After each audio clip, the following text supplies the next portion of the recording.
good faith. We're trying to understand Scripture, and that you're not necessarily putting tradition over Scripture, but you're trying to see what Scripture says. And I don't know. I think that good faith thing would include actually playing what my actual argument was.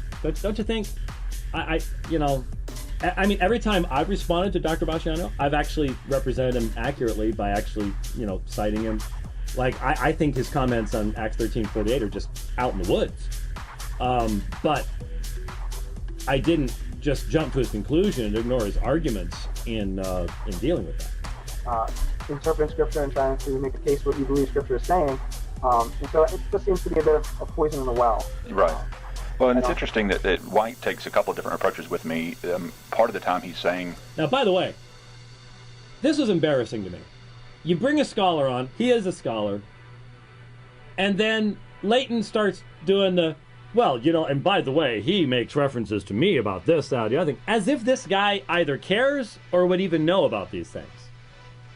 I really don't know that he has much interest in the traditionalist movement among Southern Baptists that much. Maybe he does. He didn't seem to really be overly interested in that. That I am representing, Southern Baptists today, and I'm representing the views that, of synergists in this area, and this area. And then other times he says that I'm all by myself and nobody holds these weird, strange views. And so it's hard sometimes to take that seriously when on one hand you're saying this guy is representing a long-held tradition and defending the Scriptures at any cost for that tradition, and on the other hand trying to marginalize me as somebody who doesn't hold the view that's held by the scholarship throughout generations. And now, major category errors here. What he's conflating here is I'm talking about the tradition of synergism and Arminianism.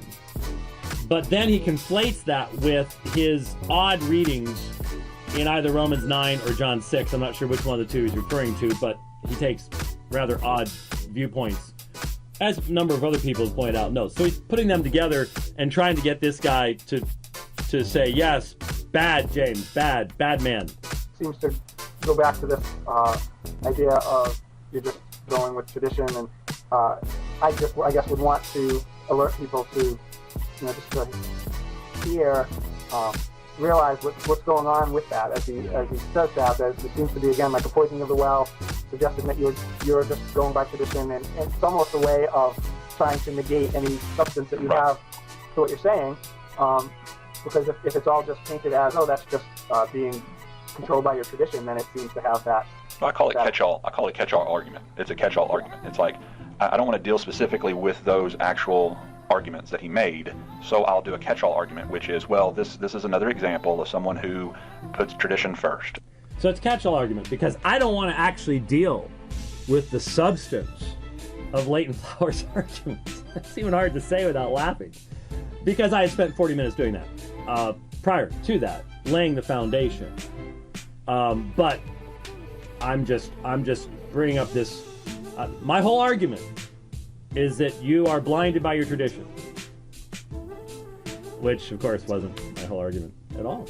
The catch-all argument. So if I can't deal with an actual perspective, I'll just say he didn't exegete the text, or I'll say he's just defending his tradition. So I can't deal with Leighton's arguments, so I just say he doesn't exegete the text. Just watch the debate for yourself, folks. I saw some pretty good nasty comments on the Facebook page, on Leighton Flowers' Facebook page. He evidently allows folks to post nastygrams like that. As Rich pointed out, we wouldn't have allowed that on ours, but even if there was about somebody else. But hey, different strokes, different folks. There's the assertion. Whether it's truthful or not, I'll have to leave that to you to decide, because it seems pretty obvious to most of us. It's a weak argument. I don't know that his closest followers will call it that or think of it that way. Of course, it wasn't an argument. I was making an assertion about the fact that, my argument on 1 John 5:1 was not, they're wrong because of tradition. And then do you have a reverb in there? We can do tradition too. No, let's not even get bothered. Okay. That wasn't an argument. I was making a statement that tradition causes people to pervert the Scriptures. But that wasn't my argument. My argument had been going on for 40 minutes before that.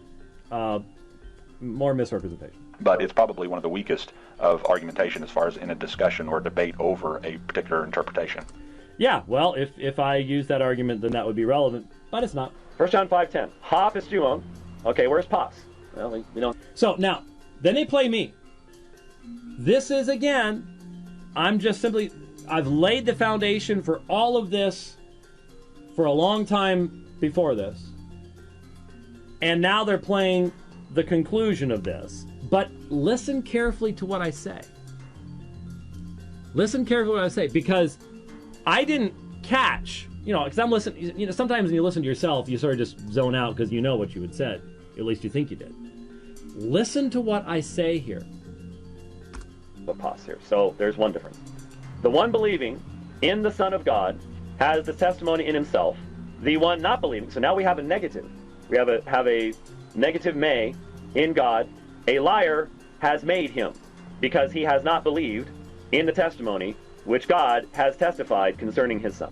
Now, the only thing, we can take it down, the only thing that is parallel here at all is the use of a articular participle and the use of a perfect finite verb.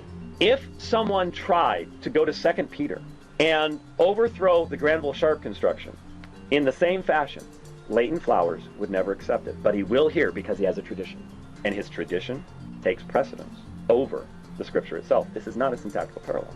This is not parallel to 1 John 2:29, 1 John 4:7, and 1 John 5:1. We've just seen that. We've just seen that.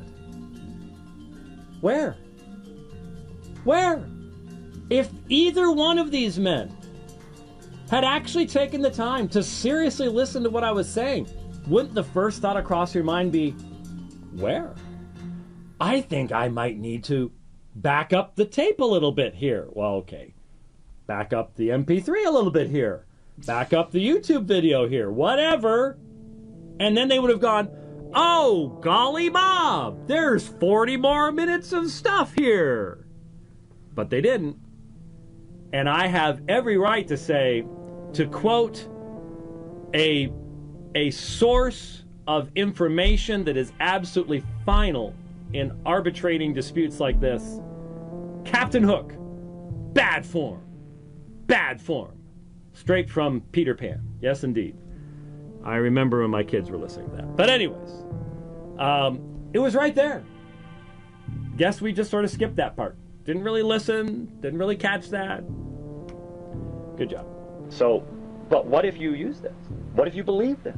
You have now just given safe harbor to those who say that by doing deeds of righteousness in the sacraments of the church, you cause yourself to be born again. By doing love through the sacraments